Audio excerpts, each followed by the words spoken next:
Last 6 month से last 5 month से last 3 months करते करते अब हम आ चुके हैं अपने आखिरी के 60 डेज के ऊपर। ये वो 60 डेज है बच्चों जो डिसाइड करेंगे कि क्या आप अभी सीरियस होके अच्छे से प्रिपरेशन करके सीयूटी क्रैक करके एक अच्छे कॉलेज में जाओगे या फिर स्क्रोलिंग में ही इन्हें भी वेस्ट कर दोगे और एवरेज मार्क्स लाके किसी एवरेज कॉलेज में जाओगे।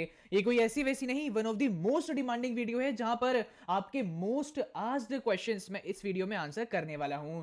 सबसे पहला जो आपका क्वेश्चन आता है कि क्या भैया सीयूटी की प्रिपरेशन के लिए हमें कोचिंग लेनी चाहिए, क्या कोचिंग रिक्वायर्ड है या फिर नहीं। सो मैंने बड़े अक्षरों में लिख रखा है कि कोचिंग की कोई रिक्वायरमेंट नहीं है बट फॉर डोमेन सब्जेक्ट्स। अभी आप लोगों के बोर्ड एग्जाम चल रहे थे, उस समय पर आपने देखा होगा कि इतने जो टॉप क्लास टीचर्स हैं यूट्यूब के, उन्होंने हर चैप्टर के इतने सारे वीडियोस निकाले, इतने सारे प्रैक्टिस क्वेश्चंस के वीडियोस निकाले। उन्हीं वीडियोस का इस्तेमाल आप सीयूटी डोमेन्स की प्रिपरेशन में भी कर सकते हैं। सो डोमेन्स के लिए तो खासकर मैं बोलूंगा आपको कोचिंग नहीं लेनी है। बट यस, मैं इस बात को एडमिट करता हूं कि extra support can be required for English and GAT. GAT को सिर्फ एक जीएटी सब्जेक्ट मत समझो, इसके अंदर है लॉजिकल रीजनिंग, इसके अंदर है क्वांट्स, इसके अंदर है स्टैटिक जीके और इसके अंदर है करंट अफेयर्स। इस एक के अंदर 4 सब्जेक्ट छुपे पड़े हैं। इंग्लिश में भी आपको ऐसी चीजें पढ़नी है जो आपने नॉर्मल अपनी क्लासेस में नहीं पढ़ी हैं, जैसे वोकैबुलरी, ग्रामर के इन डेप्थ कॉन्सेप्ट्स। नाउ अब आप लोग चिंतित हो जाएंगे कि भैया कौन सी कोचिंग लूं, कहां से लूं। टेंशन लेने की जरूरत नहीं, आपका भाई यहां पे बैठा है। मैं कुछ ही दिनों के अंदर आपके लिए हाई क्वालिटी लेक्चर्स लाने वाला हूं, दोनों इंग्लिश और जीएटी सब्जेक्ट्स के लिए। मैं अपने बारे में बता दूं, इंग्लिश में मेरे 100 परसेंटाइल थे, जीएटी में 97.6 और ओवरऑल सीयूटी में 99 परसेंटाइल। डीयू, बीएचयू और जेएमआई में मेरा एडमिशन हो रहा था, इवन आईपीयू सेट में, but I chose DU north campus. तो मैं आपको पढ़ाऊंगा ये दोनों सब्जेक्ट्स। कुछ लेक्चर्स मेरे कुछ ही दिनों में आने वाले हैं। चैनल आप बस अभी के अभी जरूर सब्सक्राइब कर लीजिए। नाउ बच्चों, अब मैं आपको देने वाला हूं एक पूरा मार्च का बेहतरीन प्लान, जिसमें ऐसे वैसे नहीं, एक तीर से हम करने वाले हैं 2 निशाने। अब देखिए, अभी आपका क्या चल रहा है, बोर्ड्स का फेस चल रहा है। अब जब आप अपनी बोर्ड्स की प्रिपरेशन कर रहे हैं, बोर्ड से रिलेटेड वन शॉट्स देख रहे हैं, ऐसे में आपके लिए मुश्किल हो जाता है सीयूटी के सब्जेक्ट्स की अलग से प्रिपरेशन कर पाना, या फिर मैं बोलूं तो सीयूटी इंग्लिश और सीयूटी जीएटी सब्जेक्ट के लिए अलग से टाइम निकलवा पाना। नाउ इंग्लिश सब्जेक्ट के लिए अब आप कैसे प्रिपरेशन कर सकते हैं, इसके ऊपर ऑलरेडी बच्चों मैंने एक डिटेल्ड वीडियो बना रखी है, जाके आप देख लो। और जहां तक बात है आपके जीएटी सब्जेक्ट के लिए, तो मैं थोड़ा पहली इस बात को बच्चों रिवील कर देता हूं कि मेरी एक जीएटी के ऊपर डिटेल्ड स्ट्रैटेजी वीडियो आने वाली है, जिसमें मैं लाइव क्वेश्चन सॉल्विंग आपके साथ करने वाला हूं और एक वीक वाइज प्लान भी आपको देने वाला हूं। तो चैनल सब्सक्राइब जरूर हो जाना चाहिए। नाउ देखिए, अभी जो आपका बोर्ड्स का टाइम चल रहा है ना, इसमें आप अपने डोमेन सब्जेक्ट्स का जो सिलेबस है वो अच्छे से कवर कर सकते हो, क्योंकि जो आपका 12th का सिलेबस है वही तो आपके सीयूटी डोमेन्स का सिलेबस है। नाउ कैसे करना है ये मैं आपको बताता हूं। देखिए, आपको सिंपली अपनी एनसीईआरटी बुक ओपन करनी है और उसके इंडेक्स पर चले जाना है। अब आपको वहां पे दिखेगा कि यार इंडेक्स में ना कई सारे चैप्टर्स वहां पे लिखे हुए हैं ना। आपको इसमें सेल्फ एनालिसिस करना है कि यार इनमें से ऐसा कौन सा चैप्टर है जो मुझे अभी अच्छे से नहीं आता है, मतलब ये चैप्टर मेरा स्ट्रॉन्ग की कैटेगरी में, ये भी मुझे अच्छे से आता है, ये भी मुझे अच्छे से आता है, ये भी मुझे अच्छे से आता है, लेकिन ये वाले कुछ चैप्टर्स हैं जो मेरे वीक हैं, ये भी वीक है, ये भी वीक है, ये भी वीक है। एनालाइज करो अभी के अभी बैठ के, और इसी के साथ साथ ये बेसिक्स एनालिसिस करने के बाद सेकंड एनालिसिस आपको करना पड़ेगा कि इनमें से कौन से ऐसे चैप्टर्स हैं जिसमें आपको एनसीईआरटी की line by line reading requirement है। हम लोग बोर्ड्स की प्रिपरेशन कैसे करते हैं, या तो कोई वन शॉट वीडियो देख ली या एनसीईआरटी बस ऊपर ऊपर से गो थ्रू कर ली, बट सीयूटी में सवाल किसी भी एनसीईआरटी की लाइन में से आ सकता है, तो इसीलिए एक एक लाइन एनसीईआरटी की अच्छे से रीडिंग होनी चाहिए। नाउ आपने ये एनालाइज किया कि यार ये वाले चैप्टर में एनसीईआरटी रीडिंग नहीं चाहिए, मैंने पढ़ रखा है, ये भी नहीं चाहिए, ये भी नहीं चाहिए, लेकिन इसके अंदर चाहिए होगा, इसके अंदर चाहिए, इसके अंदर चाहिए, इसके अंदर चाहिए, मार्किंग करो। अब आप बोलोगे ये मैं कैसे एनालाइज कर सकता हूं भैया। नाउ जस्ट इमेजिन करो कि मैंने अगर आपसे बोला कि बच्चों अब आप लोगों को ना एक टेस्ट होने वाला है, और उस टेस्ट में मैंने एनसीईआरटी में से आपका टेस्ट बनाया है किसी भी लाइन को उठा के। नाउ अगर मैंने बोला कि इस चैप्टर में से वो टेस्ट आया है, तो आप जस्ट ऐसे सोचो कि क्या मैं कॉन्फिडेंट फील करूंगा कि अगर भैया मुझे एनसीईआरटी के किसी भी लाइन में से टेस्ट उठा के दे देंगे। अगर आप कॉन्फिडेंट फील नहीं करोगे तो इसका मतलब उस चैप्टर के लिए line by line reading required है। और अगर आप ये सोचोगे कि हां मैं 100% रेडी रहूंगा अगर एनसीईआरटी की किसी भी लाइन में से टेस्ट बन जाएगा, तो उस पर्टिकुलर चैप्टर के लिए line by line reading required नहीं होगी। इतना बेसिक एनालिसिस आप कर लेना, मैं आपको अभी बता दे रहा हूं। देख रहे हो, आप समझ रहे हो, लेकिन आप में से 90% ऐसे बच्चे निकल के आएंगे जो ये काम नहीं करेंगे, लेकिन मैं उनके बारे में बिल्कुल ज्यादा केयर नहीं करता हूं। जो 10% बच्चे इन काम पे एफर्ट लगाएंगे उन्हें अभी ही अपना सेल्फ एनालिसिस मिल जाएगा और अब आगे का काम वो लोग स्टार्ट कर पाएंगे।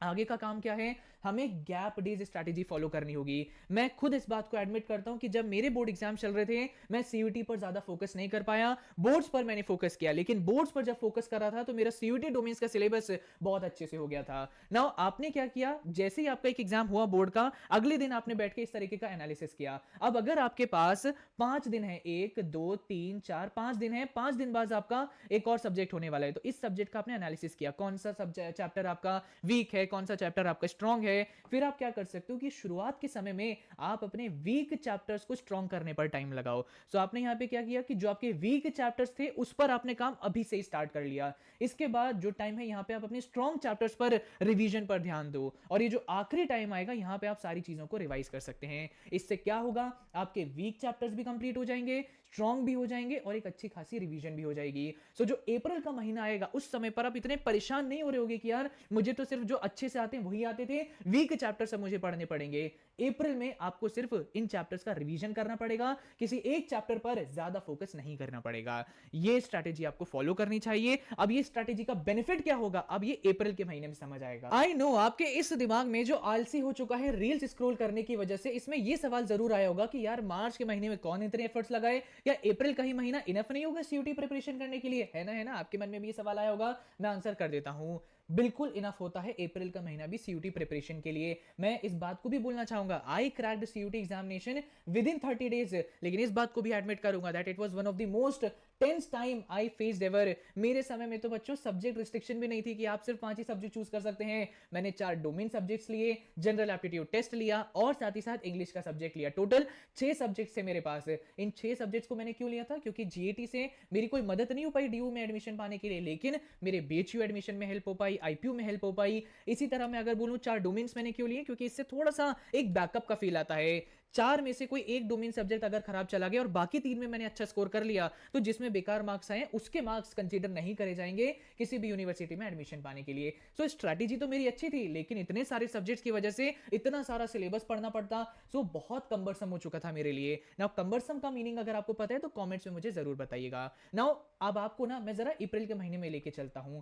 चलिए, अब आप लोगों ने मार्च के महीने में जैसे मैंने बताया उस तरीके से पढ़ाई नहीं करी। अब आप आ चुके हैं अप्रैल के महीने में, जहां आपको दिख रहे हैं 30 days for proper CUET preparation. इसमें आपको क्या क्या करना है, आपके जो 3 डोमेन सब्जेक्ट्स हैं उनके अंदर जितने चैप्टर्स हैं उसमें से जिन चैप्टर्स की आपने अच्छे से प्रिपरेशन नहीं करी उसकी अच्छे से प्रिपरेशन करनी है, जो अच्छे से आते हैं उनका रिवीजन करना है। फिर उसके बाद अगर जीएटी ले रखा है तो आपको उसमें logical reasoning, quants, static GK, current affairs पे ध्यान देना है। और इसी के साथ साथ आपने इंग्लिश भी ले रखा होगा, कोई भी लैंग्वेज सब्जेक्ट ले रखा होगा, उसके vocab, grammar, writing, reading comprehension, इस पे ध्यान देना पड़ेगा। फिर जाके इन सभी चीजों का ओवरऑल रिवीजन भी तो करना पड़ेगा, और इतने से कोई भी एग्जाम क्रैक नहीं कर पाता है, प्रैक्टिस भी करनी पड़ेगी। तो आप समझ सकते हैं कितना सारा काम आपके पास रहेगा अप्रैल में करने के लिए। इसीलिए मैं आपको बोल रहा हूं कि ये वाला जो टास्क है जहां पे डोमेन्स पर आपको फोकस करना पड़ता, आप अभी ही मार्च में डोमेन्स अच्छे से कवर कर लो, सो दैट ये वाला जो टास्क होगा ये आपके लिए ज्यादा डिफिकल्ट नहीं होगा। यहां सिर्फ आप बेसिक रिवीजन ही कर रहे होंगे।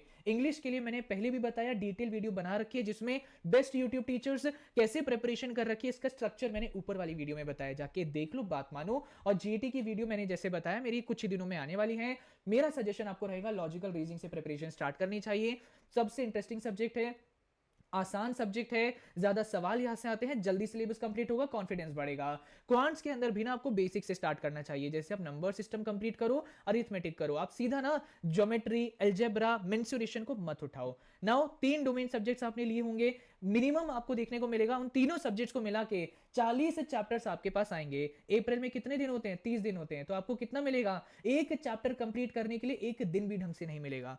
सो इसीलिए बोलूंगा मार्च में जैसा बताया वैसा कर लेना। आपको डरा नहीं रहा हूं, आपका बड़ा भाई होने के नाते, सीनियर होने के नाते पहले ही आपको अवेयर कर रहा हूं कि अप्रैल के महीने में हमें बहुत सारा काम मिलजुल के करना है। बेटर है डोमेन्स का जो आपका प्रेशर होगा पहले ही उसे आप खत्म कर लो।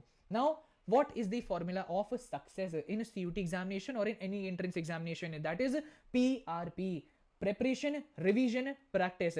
अच्छे से अगर आपने प्रेपरेशन कर ली तो आप अपने 50% मार्क्स तो कंफर्म समझो, लेकिन अगर आपने रिवीजन नहीं करी तो आप रिकॉल नहीं कर पाओगे, गलत एमसीक्यूज पे मार्क कर दोगे। रिवीजन कर ली तो आप मान के चलो कि 30% और मार्क्स आपके बढ़े, लेकिन अभी भी सिर्फ 80% मार्क्स मिल पाएंगे। प्रैक्टिस सबसे इंपॉर्टेंट एलिमेंट होता है बच्चों किसी भी एंट्रेंस एग्जाम का। प्रैक्टिस नहीं करी अगर आपने तो स्पीड बिल्डअप नहीं हो पाएगी, और अगर आपका पेपर डिफिकल्ट आ गया तो आप एकदम से परेशान हो जाएंगे, पैनिक मोड में आ जाएंगे और पेपर बहुत बुरा जाएगा। लेकिन अगर आपने पहले से ऐसे मॉक टेस्ट सॉल्व कर रखे होंगे जो डिफिकल्ट आते हैं, तो आपने ऐसी टेंस सिचुएशन ऑलरेडी फेस कर रखी होगी, तो असली सीयूटी एग्जाम अगर डिफिकल्ट आया तो आप उस पैनिक मोड से डील कर पाएंगे। सो इसीलिए प्रैक्टिस सबसे इंपॉर्टेंट एलिमेंट होता है ये, और आपने किया तब जाके आप मान के चलिए कि आपको 20% और मार्क्स मिल पाएंगे और ओवरऑल आप सीयूटी के अंदर बहुत अच्छे मार्क्स ला रहे होंगे। सो पीआरपी फॉलो करना, प्रिपरेशन बहुत अच्छी होनी चाहिए, रिवीजन होनी चाहिए, लेकिन प्रैक्टिस भी होनी चाहिए। अभी के लिए तो मैं ये बोलूंगा कि आप प्रैक्टिस में एक काम कर सकते हैं, कोई भी किसी भी अच्छी पब्लिकेशन का क्वेश्चन बैंक ले लो। उससे में क्या होगा ना, आपको हर चैप्टर के चैप्टर वाइज टेस्ट मिल जाएंगे। एक चैप्टर आपने कंप्लीट किया, रात में बैठ के क्विकली उसका चैप्टर वाइज टेस्ट दे दिया, कुछ गलती हो रही है, गलती समझ में आ गई, आगे इंप्रूव कर लोगे। चैप्टर वाइज टेस्ट आपको क्वेश्चन बैंक में मिलेंगे। बाकी सीबीटी मॉक्स अभी आपको नहीं लेने हैं, मेरे खुद सीबीटी मॉक्स का प्रॉपर पैक आता है, उसका वेट करो, जिसमें आपको कई सारे पूरे सिलेबस का मॉक टेस्ट मिल जाएगा, आपको चैप्टर वाइज टेस्ट मिल जाएंगे, प्रीवियस ईयर पेपर मिल जाएंगे, और एक और बेहतरीन चीज उसके अंदर मिल जाएगी। तो सीबीटी मॉक के लिए इधर उधर मत जाना, मेरे से कनेक्टेड रहना। आई होप बहुत सारी चीजें आपको इस वीडियो में क्लियर हुई होंगी, और भी अगर आपका कोई डाउट है मुझे कमेंट में बताओ। डरने की जरूरत नहीं है कि इतनी सारी चीजें करनी बाकी हैं, बस अभी आपको सेल्फ रियलाइजेशन हो चुका होगा कि रील्स का जो हम टाइम बर्बाद कर रहे हैं स्क्रोलिंग में, उसे छोड़ना पड़ेगा और उस टाइम को पढ़ाई में यूटिलाइज करना पड़ेगा। मार्च का महीना मेरी बात मान के यूटिलाइज करो जैसे मैंने बताया, अदरवाइज अप्रैल में दिक्कतें आ सकती हैं। So I hope things are clear now. Comment में और कोई डाउट है तो मुझे जरूर बताइएगा। मेरे लेक्चर्स बहुत जल्दी आने वाले हैं, चैनल सब्सक्राइब जरूर कर लीजिएगा। Thank you and all the very best.